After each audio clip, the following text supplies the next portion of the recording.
Okay, so I'm broadcasting it now.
Hi, good morning, everyone, or good afternoon. Can everyone hear me?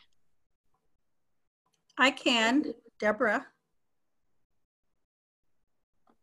Perfect.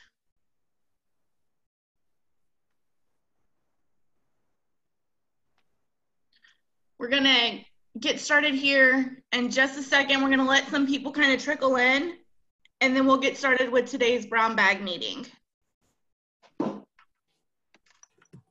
Yvonne, thank you so much for responding.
Just a couple more minutes here real quick, and then we'll go ahead and get started.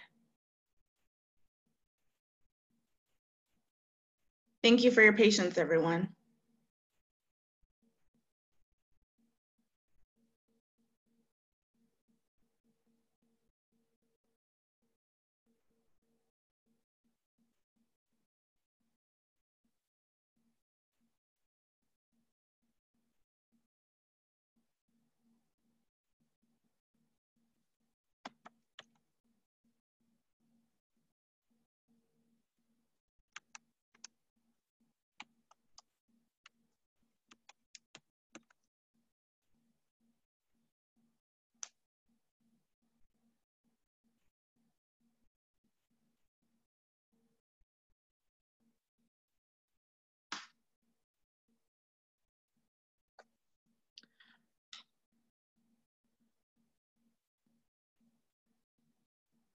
All right, thank you so much for joining us for today's Brown Bag Lunch meeting.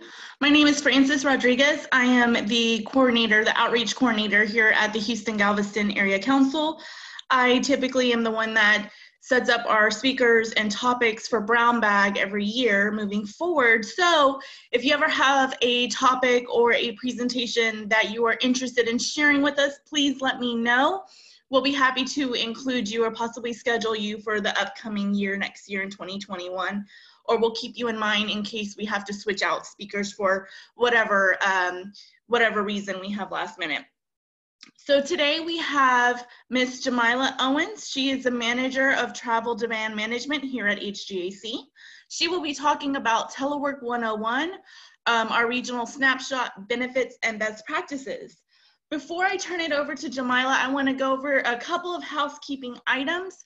So everyone is on mute just to minimize distractions. We do have a chat box that you can utilize. Jamila will be having some polls and a little Q&A session throughout her presentation. So please feel free to engage in that and participate in that using the chat box. And then if you have any other questions at the end of the meeting, you're more than welcome to use the chat box as well. And we'll go ahead and get started. I'll go ahead and introduce Ms. Jamila Owens. Jamila? Hi, thanks, Frances. Thanks everyone for joining us today during our Brown Bag session. Hopefully you can hear me okay. I did turn myself off of mute. So I'm going to do our Telework 101 presentation, but we also have with us Deborah Mayfield, who is our Principal Program Coordinator for the Travel Demand Management team here at HGAC. And she's going to moderate our Q&A and also the responses that we get back for the polls during our session today. So with that, we'll go ahead and get started.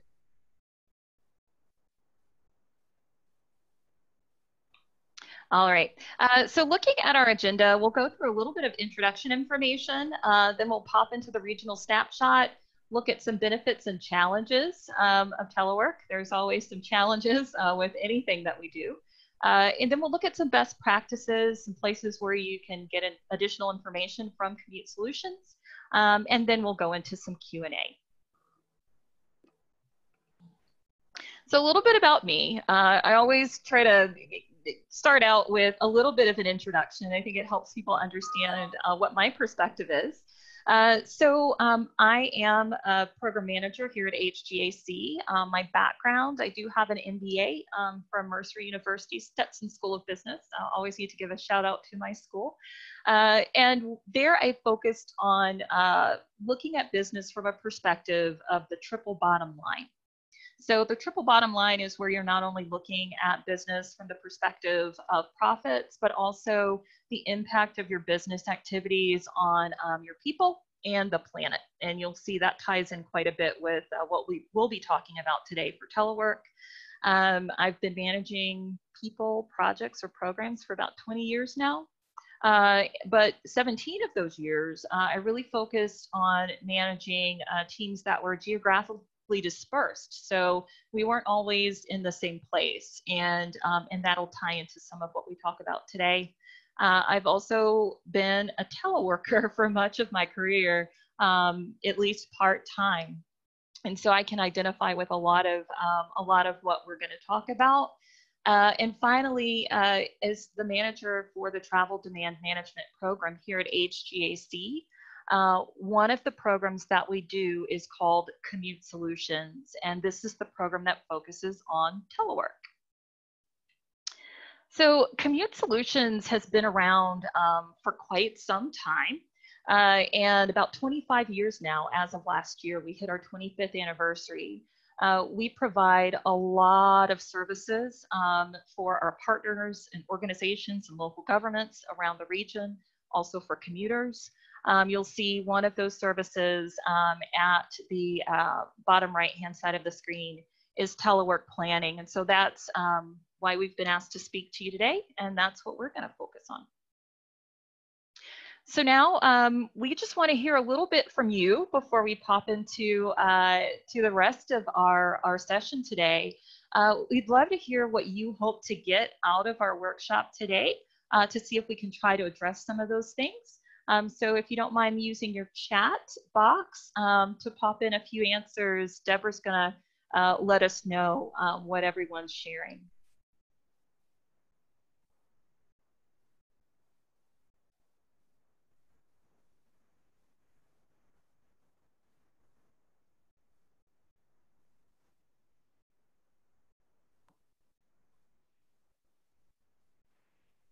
So far, Jamila, one of the questions are, what are the top 2 to 3 regional challenges to telework?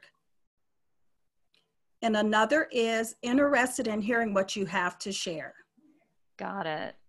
Well, we're definitely going to go into the challenges. Like I said, with everything that we do, and including telework, there are some challenges. So we will definitely address that. And thanks for being willing to come today to hear what we have to share. We'll go ahead and move into the agenda. First, the regional snapshot. So in our region, we get to work using a number of modes. What you'll see on your screen is information that comes from our US Census Bureau. Every year, they conduct the American Community Survey, and then every 5 years, they kind of pull all those estimates that they do together into one 5-year estimate. So this is the 2018 5-year estimate for how we get to work in the greater Houston region. And it's kind of fascinating. So if you look at the different ways, of course, drive alone is number one. People are driving alone to get to work, about 81%. After that, you have carpool at 10.1. But then right after that, you have telework at 4.2% of us estimated working using telework in our region. So what I found fascinating about that is that's more than transit in our region, but it's still fairly small, but sizable, right? It's number 3 in terms of the way people work in our region, and so that's good information to have. That 4.2% translates into about 136,000 people in our region who telework. When you break that out by gender, women edge out men just slightly. It's pretty fairly split, but you have about 51% of that 4.2% being women in our region teleworking, and then 49% are men. Over time, it's really interesting looking at how we've been progressing in our region in terms of telework. So if you look at this slide, in the red, you've got our region's percentage of teleworkers. And then in the blue, you've got the nation. So if you look over time, the great thing is in Houston, we've been increasing the amount of people who are teleworking in our region. We are lagging behind the nation, but we are improving in terms of the number of people who do telework in our region. So right now we're at that 4.2%. Whereas nationwide, it's about 4.9% right now. If you look at that 4.9 for the nation and that 4.2% for the region, that's only the tip of the iceberg in terms of the number of people who actually could telework in our nation. And this is according to Global Workplace Analytics. They looked at some Bureau of Labor Statistics data, and they found or assessed that about 56% of us could be teleworking, at least part-time, based on the types of duties we have in our job. And so although we're excited that we've grown to 4.2%, we could be teleworking a lot more in our region. And as a matter of fact, our friends at the Greater Houston Partnership did a survey not too long ago, and I believe from their members, they got over maybe 90% responding that at least some of their workers right now during this emergency are teleworking. So that's some pretty interesting data if we consider not only this current emergency, but then what our potential for telework might look like in the future. So now I want to stop because I think that gives us a little bit of an idea of where we are right now versus our potential. We're going to start talking about some of the benefits of telework, why this might be a good thing long-term to increase in our region. But I know that there are some people out there who are currently teleworking or who currently manage teleworkers, and it'd be great to hear from you in terms of what you think some of the best benefits of telework are. And so if you don't mind using your chat window to share some of those with others on the line, we'd appreciate it.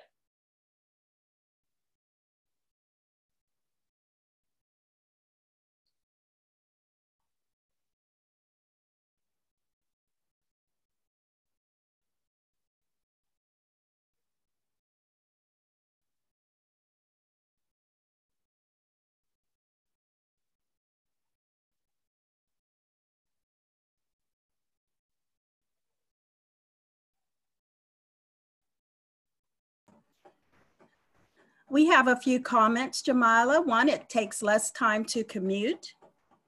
It is good for remote workers. Flexibility for employees with young children, flexibility with non-standard deadlines. There is a reduction in commute time. We also have a comment that it's attractive, and their direct reports have incentive of being near personal base to handle personal items. There is more of an ability for the workers to be able to focus on some task, and it's attractive to staff and potential candidates. Thanks, Deborah. That's really good. Those are all actually wonderful benefits. Some of those are included in what we're going to talk about next. But absolutely agree. The commute time, the flexibility, the ability to focus, all of those things have been borne out in research. So we're going to pop into that now. So these are some of the top benefits that we've been able to pick up through our research and our experience at Commute Solutions. One of them is saving money. And so the benefits that we're going to go through are both for employees and employers. On the employer side, saving money really comes through not needing to purchase additional office space, the heating, the cooling, the parking, all of those kinds of things that it takes to support a workforce. And so you can save money in that way, but then also in terms of increased productivity by your workforce and in resiliency for the business. So if you're thinking about what we're going through right now, for instance, in this emergency, being able to continue to do business remotely does help the employer, but it also helps the employee. So if we just look at sort of the basics of what goes into a commute, the gas, insurance, maintenance, wear and tear, all of that. The average commuter in our region doing, let's say, a 23, 24-mile commute can save about $3,000 a year if they're teleworking. And so these benefits are can be huge on both sides. And so it's one of the things we hear back a lot in terms of employees and employers in terms of what the benefits are when they begin instituting a telework program. Increased productivity is another benefit. And this number of up to 77% at the bottom comes from a survey that was done in partnership with a company in 2014. And what they found is by switching to telework, they were able to show up to 77% increased productivity with their employees. A more recent survey that we'll touch on in a little bit coming out of Stanford, where they did sort of a comparison of people who stayed in the office versus people who were remotely working, showed a 20 to 30% increase in productivity for the people who were teleworking. So this can be beneficial for the employee that has a lot to get done. It can also be really beneficial for the employer to make sure that they're maximizing their resources as well. Lowering congestion. So this is one that is near and dear to our hearts at Commute Solutions. We get air quality funding and congestion mitigation funding to fund the work that we do with employers around telework and other initiatives. And so for every single person that is teleworking, that removes cars from our roadways here in our region, which also saves the region money in terms of what it takes to maintain those roadways. So that is an important region-wide benefit. But then when you look at a work site as well, if you are in an area that has a lot of congestion, having more teleworkers can improve your local area congestion getting into and out of your work site, and also with your parking. So this is a really important benefit for a lot of different commute solutions, but especially with telework. Improving air quality. This is one that that is really very interesting. There was a survey that came out or not a survey, a study that came out not too long ago, maybe a day or so ago from Harvard, that talks about air quality and COVID. But in terms of air quality and telework, if you look at the average regional commute in our region, which is about 23 to 24 miles, for every single mile you don't drive, that saves about a pound of CO2 in the air. And CO2 has been shown to impact our respiratory health.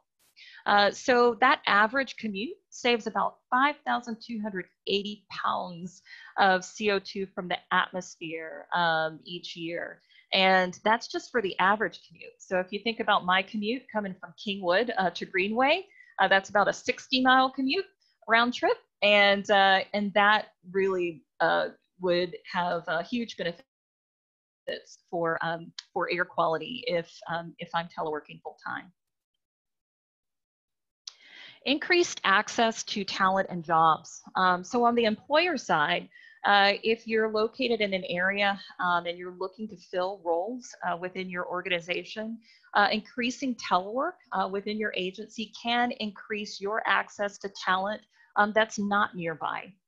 For instance, in my last role, I worked for a transportation technology company based in Pittsburgh, and I live in Houston. And so this allowed them to recruit me because they did allow telework, and it allowed me to apply for their job because I was here in Houston and wasn't in Pittsburgh. So it can be really beneficial to think about how you can expand telework within your agency in order to increase access to talent. And on the employee side, it helps you in terms of increased access to job opportunities without having to relocate. So that can be a really big benefit on both sides. Something that was mentioned by one of our attendees had to do with sort of being able to handle dependent care and some of those kinds of things. And that falls really in line with number 6 for work-life balance and wellness. And so studies have shown that that teleworkers do experience stronger work-life balance in terms of being able to handle some of the things that they might need to do locally near their home, or instead of commuting, being able to spend that extra time doing other things like that it would increase their wellness, say taking a walk or going to the gym. So work-life balance and stronger work-life balance is a really good benefit for teleworkers. Resiliency. This one is actually one of my favorites because with telework, as we're experiencing now, you're able to continue business even if it's physically interrupted. And for our region, although right now the emergency is COVID-19, we experience flooding quite frequently. And I can recall back when I worked at Metro in the Van Pool program, when Harvey hit in 2017, we were able to service a lot of our Van Pool clients online because our systems were online for doing that. And even though we were in our own respective homes trying to get things done, we were able to still handle the needs of our customers even through the flooding. So I think this is something that's really important for our region to consider, even going beyond what we're dealing with right now, to think about this ongoing as a tool to have in our toolbox to increase the resiliencies or to increase the resiliency in our agencies. Improved retention. This was really interesting. So I mentioned earlier that Stanford study that has come out, and there's a great TED Talk about the study from Dr. Nicholas Bloom. He's the one who was the lead researcher. When you get these slides, you'll have the link at the bottom, and you can see if you can check it out.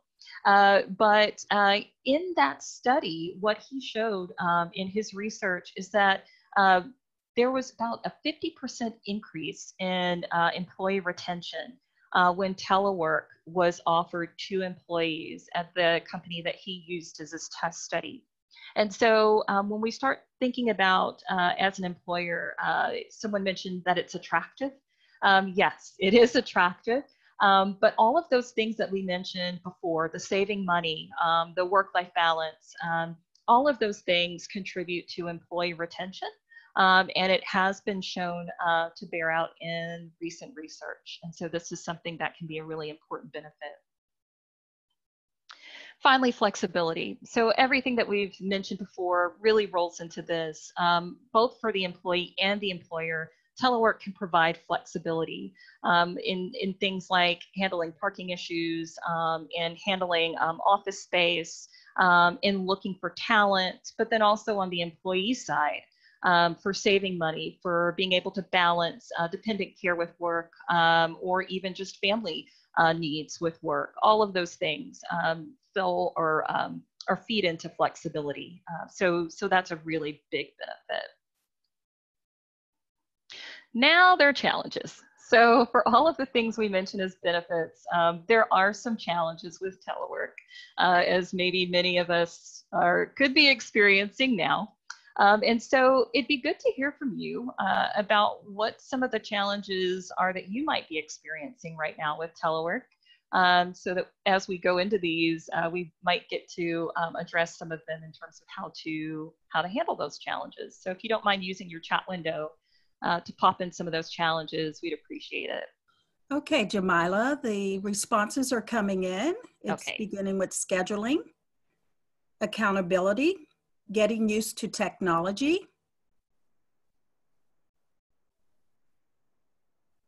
building trust, sometimes when the VPN doesn't work, broadband issues and stability of internet access, internet speed and connection, access to high-speed internet.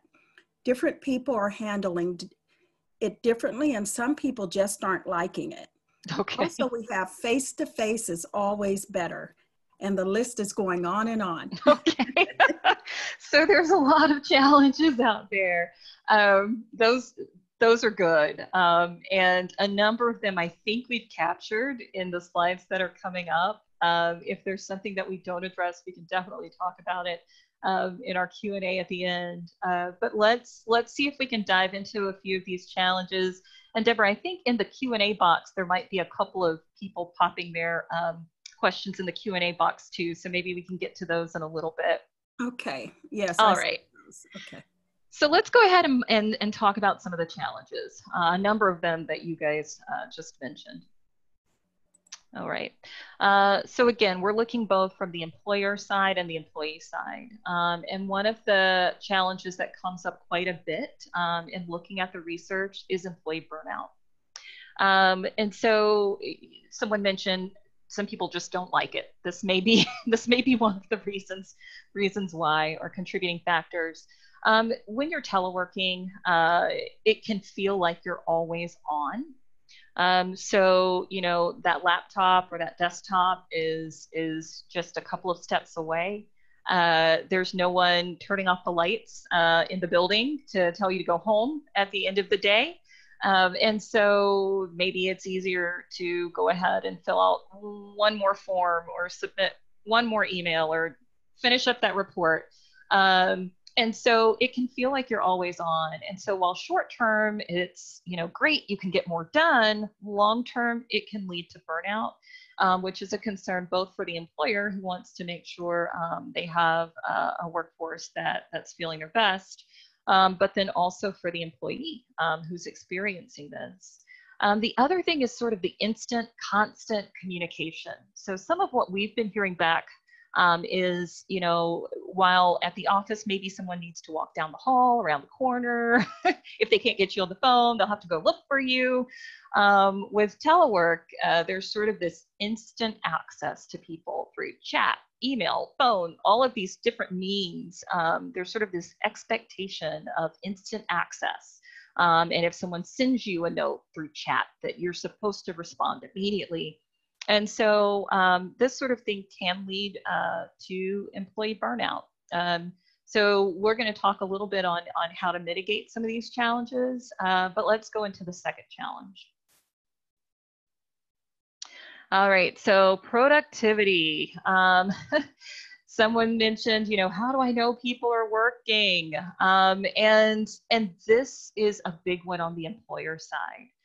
You know, when you're going through your business program as an undergraduate or as a graduate student, even some of the courses you take in business will tell you as a manager, you know, one of the things you need to do is walk around and check in on people and make sure they're sort of visually working. You know, those sorts of management practices really don't work well with telework.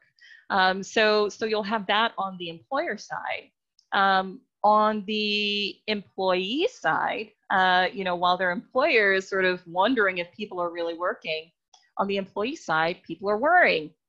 So they know that people are wondering if they're really working. And so there's increased worry on the employee side. And guilt. If you look at the chart that's on the right, this was an interesting study on the psychological impact of telework. It was done a little while ago, but I think the data is still really relevant. So teleworkers, if you look at the top line here, in terms of stress, teleworkers are less stressed, so that's a good thing. But if you look at something like loneliness, teleworkers are more lonely. People seem to enjoy their jobs equally, but teleworkers have a little more irritability. They're worried more. And some of this ties into what we discussed just a moment ago in terms of the employers wondering if people are really working. So you've got someone on the other side worried about whether or not their manager is concerned that they're really working. Looks like we're equally resentful, if we are resentful, about our jobs or our situation. But the guilt increases with telework. And some of the research looks at things like, you know, if you are at home and you're working, you're maybe not 100% at home, and maybe there are sometimes things that pull you away from work. And so there's a bit of guilt there that you're not 100% on either side of the equation. Also, in terms of, you know, that worry about whether or not you're being as productive as you should be. But the data clearly shows that teleworkers are actually more productive than people in the office. If you think about what happens in the office, someone stops by your desk, they're talking about a birthday party that happened over the weekend, or, you know, there was a rodeo, so people are talking about what happened with that over the weekend. All of those things can interrupt productivity. And so even though you've got employers worried about productivity on the left-hand side, on the right-hand side, you've got employees that are worried about their employers worrying about their productivity. Really, the research shows that teleworkers are indeed very productive, and often more productive than the people who are in the office. Information technology was mentioned, and this is another big one. So when you're at work, you've got IT support, and at home, depending on your company, maybe not so much. So if your printer's not printing something, if your internet goes out, those are things that you're going to have to maybe handle on your own, or with less IT support than you're used to. Also, inappropriate technology. Someone mentioned lack of access to high-speed internet.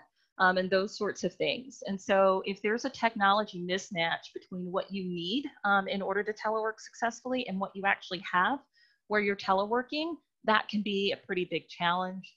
Also a knowledge gap. So there are some new tools that people are using now in terms of chatting and online meetings and those sorts of things. And if your employees or your managers don't know how to use this technology to its full benefit, then that can be a challenge as well. Finally, there's lack of communication and disconnection. So with employees that telework, there can be feelings of isolation. And this is that loneliness that was in the study that we saw just a few moments ago. And so one of the things that employers will have to look at is how they can keep people engaged even while they're teleworking.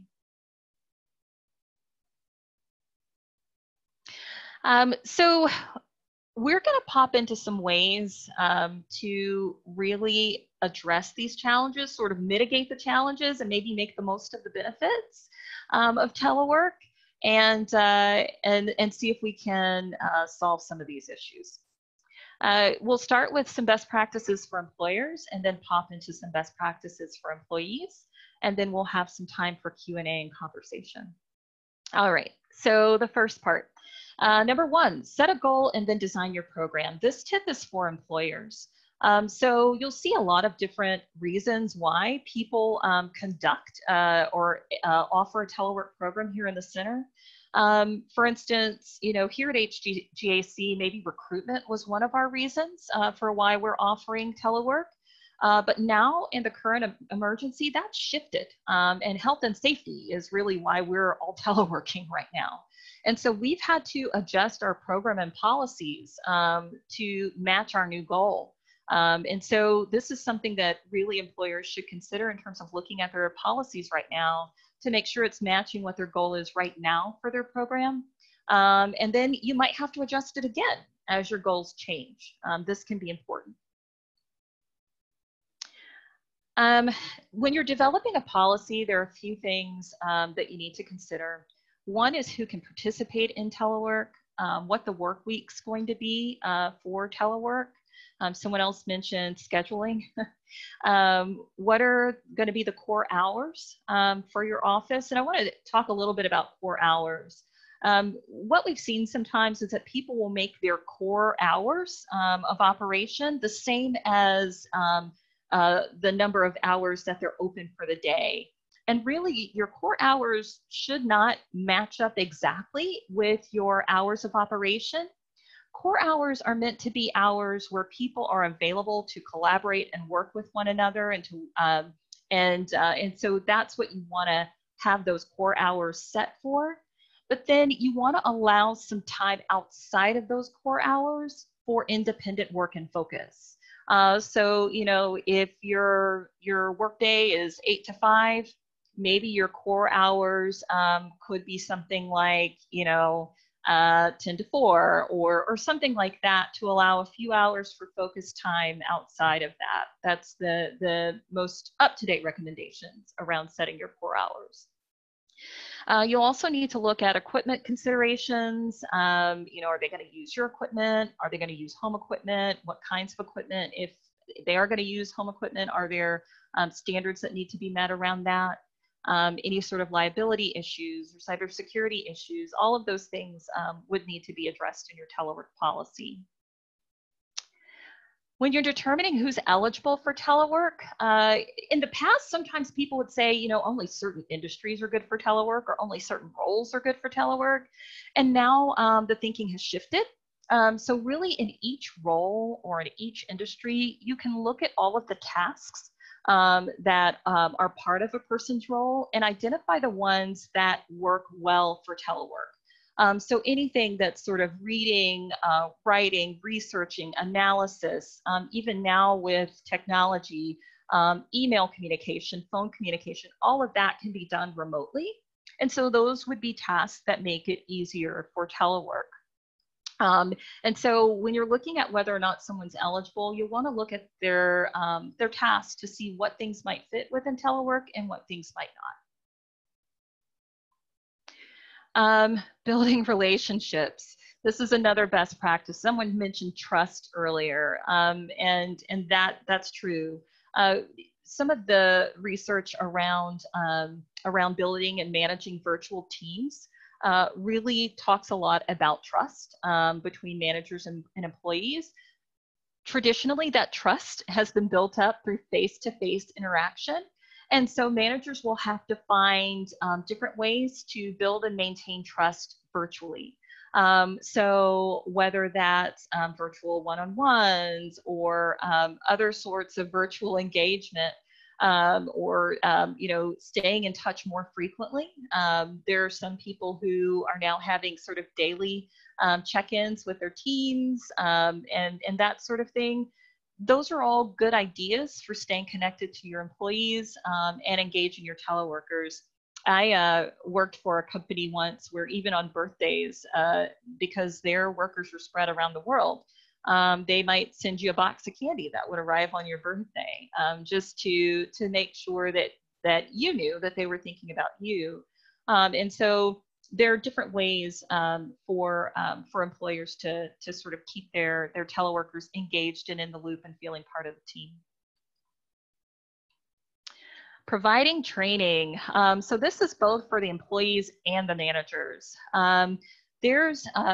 There's going to need to be a shift in terms of the way you manage if you're used to sort of doing manage physically, right? So if you're used to kind of walking around and chatting with people, finding ways to do that virtually might take a bit of training.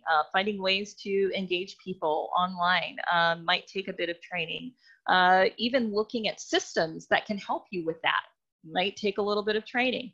And on the employee side, they're going to need some training as well in terms of using some of the new systems, how to report back their progress to their managers and that sort of thing. We just stuck in a link there to some free trainings that are online through LinkedIn that people can engage in and learn a little bit more about this. We could probably have a whole session on how to manage virtual teams outside of what we're talking about today. So feel free to visit that link, and of course we'll give you our contact information if we can be helpful.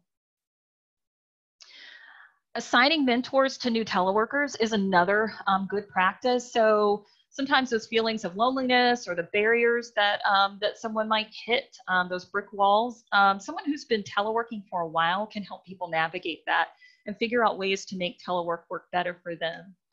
So pairing people with a mentor who are kind of struggling a bit could be helpful for some teleworkers. Now we get to technology. This was mentioned as a challenge from some of our participants today. We've listed a few different kinds of technology that can be helpful as people transition to telework. And that can be helpful in terms of managing whether or not people are doing the work or tasks that you need them to do. I read an interesting article where someone said, you know, if you have to monitor someone by the minute, then there may be some other issues to resolve first. But in terms of doing some general management, systems like CRMs or customer or contact relationship management systems are really good for helping with managing outreach kinds of activities and sales kinds of activities. And so as a manager, you want to shift from managing someone's time to really managing the amount of work that they're producing. And a system like a contact relationship management system can be helpful with that if you're managing sort of outreach kinds of tasks or even customer service kinds of tasks. Project management systems like Asana, Zoho, Monday.com, those kinds of systems allow you to map out a project in terms of tasks, assign them to different people on your teams. They would have to mark them when they're complete. There can be links to where those where some of those documents are that have been completed or where some of those pieces are that have been completed. And so project management systems can be really helpful. And I know at HGAC, a number of our teams have actually begun using these to begin working with each other and collaborating to make sure tasks are getting done on time. Online meeting tools like the one we're using today can make it easier to continue to meet with clients and customers and stakeholders. And there are a number of them out there. They each have their own pluses and minuses. And so we absolutely, if you don't have one already, or if you don't like the one you have, we've listed a few out there that you can check into. And there are some great places like CNET and Capterra online, if you do a quick Google search, that will give you their top 10 or top 15 online meeting tools that you can check into. Finally, file share is going to be really important for any kind of virtual work. And so there are a lot of people that are using VPN or virtual private networks to be able to still tap into their servers back at the office. But there are some online file share tools as well. Google Drive, Dropbox, some of those things can be really useful in terms of being able to share files even when you're away from one another. One of the other tools that I don't have mentioned here is called Teams. So having a way to chat with one another can be really helpful in terms of increasing engagement. There are a couple of tools that are really good for that. Two of the most popular ones are Microsoft Teams, and the other one is Slack. I've used both.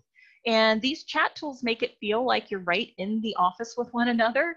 It can sort of add to that employee burnout piece in terms of always being able to chat with one another. But I found that the benefits definitely outweigh any sort of challenge around communicating too much with one another. One of the best practices, if you're going to use a chat tool within your organization or within your team, is to have a channel within your chat that is just for sort of water cooler talk. just so people can talk about whatever they want to talk about.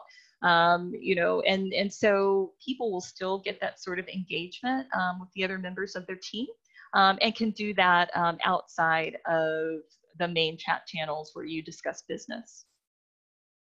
And of course, hardware, making sure people have the hardware they need, like a laptop, cell phone possibly, those sorts of things make everything else possible. Establishing an employee wellness program. We talked a bit about some of the challenges psychologically. There's also a challenge physically. Being close to your refrigerator is definitely a challenge of teleworking, in addition to the mental aspects. And so a number of companies, if they don't have one already, will establish an employee wellness program to help with some of those things. And there are companies that you can subscribe to that will help you have these programs online, where you have challenges and people earn points and those kinds of things to keep people engaged with your organization, but then also to help mitigate some of those challenges in terms of wellness. Now we're going to get into best practices for employees. I found this meme online and I thought it fit perfectly. Boundaries. For employees, in order to make telework work, establishing boundaries, both physical boundaries and time-based boundaries, are going to be really important. One, human beings need a transition. It really helps psychologically to kind of have that transition from work to home. And if you're working at home, it can be difficult to maintain that. So one of the tips is always to kind of get dressed. It doesn't mean you have to put on a suit, but getting out of your pajamas could be really helpful. Creating a dedicated workspace. You know, if you don't have an office, maybe it's a corner of the dining room table so that when you shut all that down and put it away, that indicates that the workday's over. At one point, I lived in a small apartment where we didn't have a dedicated workspace. And so for me, it was shutting my laptop and I slid it under my bed so I could not see it. And at that point, my day was over. So creating those sorts of physical boundaries can be helpful.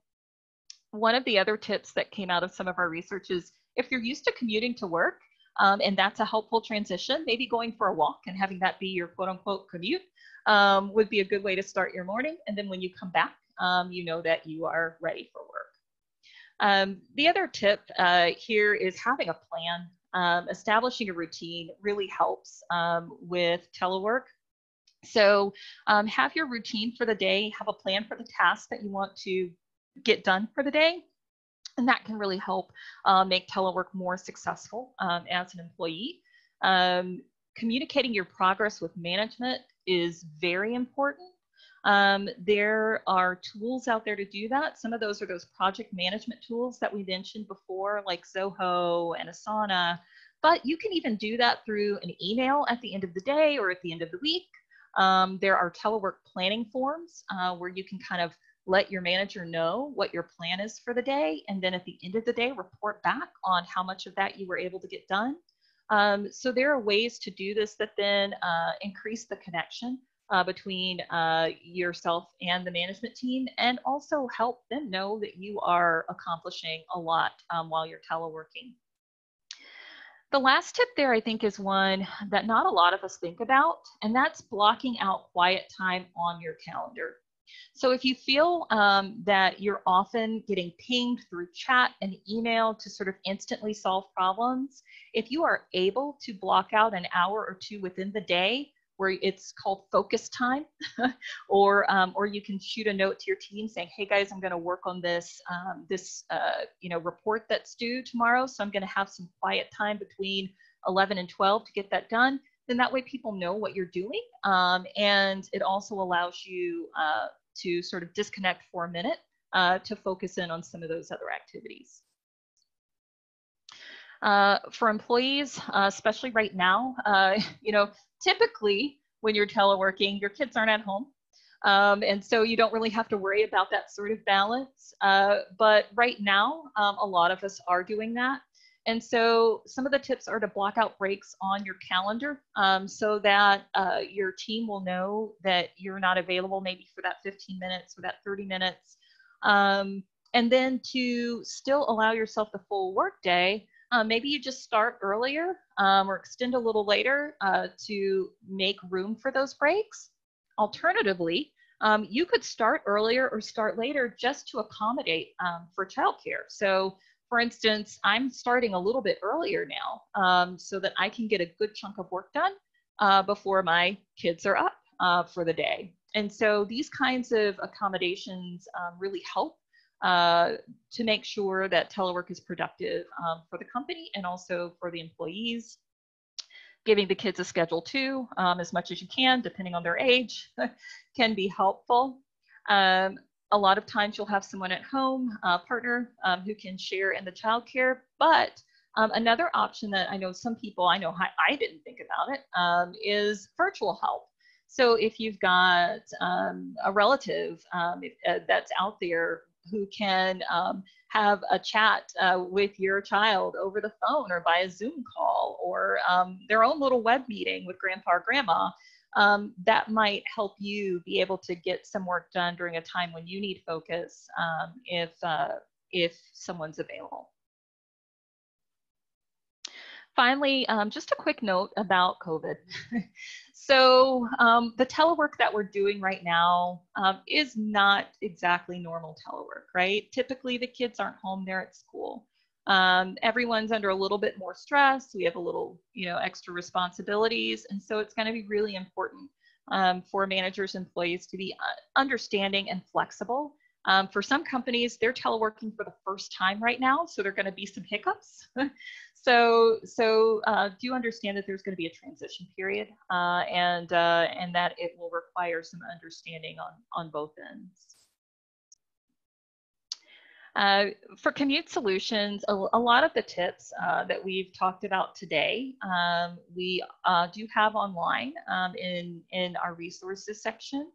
But then we'll also be linking to today's presentation from our website that's linked there at the bottom of your screen.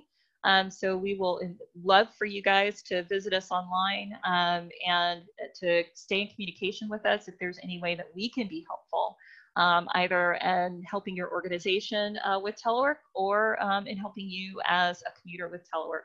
We're definitely available for that and invite you to share this session with others once it's available and linked there to the recording.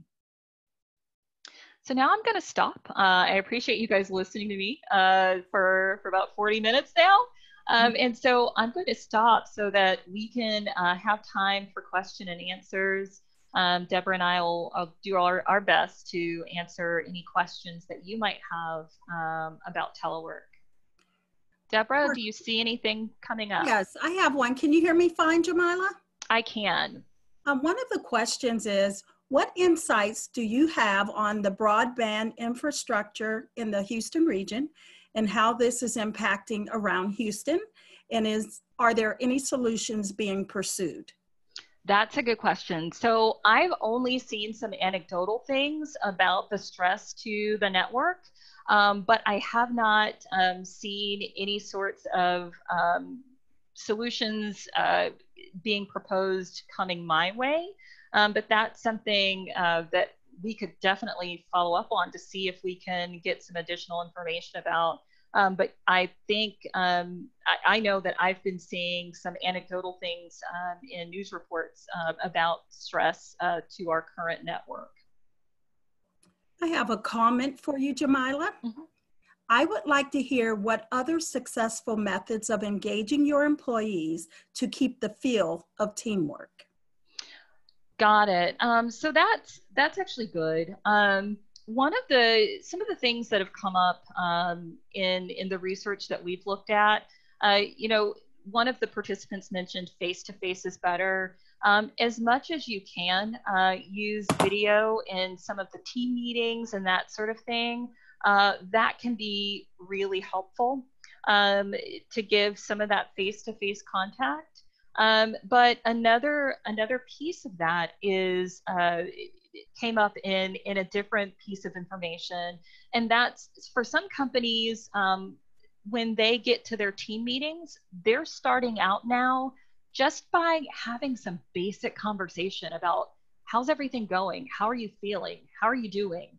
Before getting into some of the business. That's another way to really kind of build those relationships.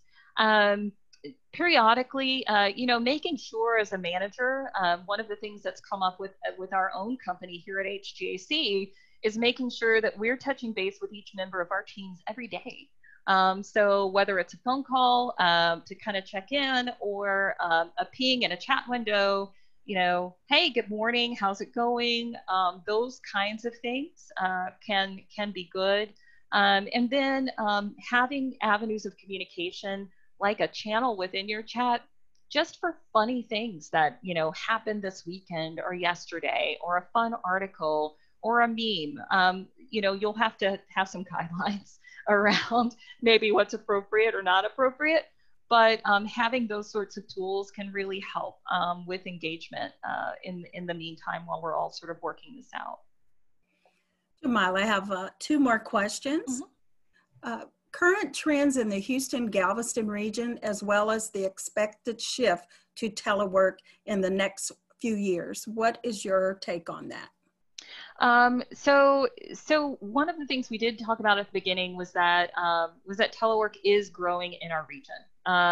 And I think with the Greater Houston Partnership Survey that they did recently, where so many companies right now have shifted to it for this event, this is just pure guesswork on my part, but just from talking with some of my colleagues, there is a lot of conversation about how companies who didn't think telework was possible, or who were maybe thinking about it but hadn't moved into it yet, will continue this beyond the current emergency, because now they can see that it is possible.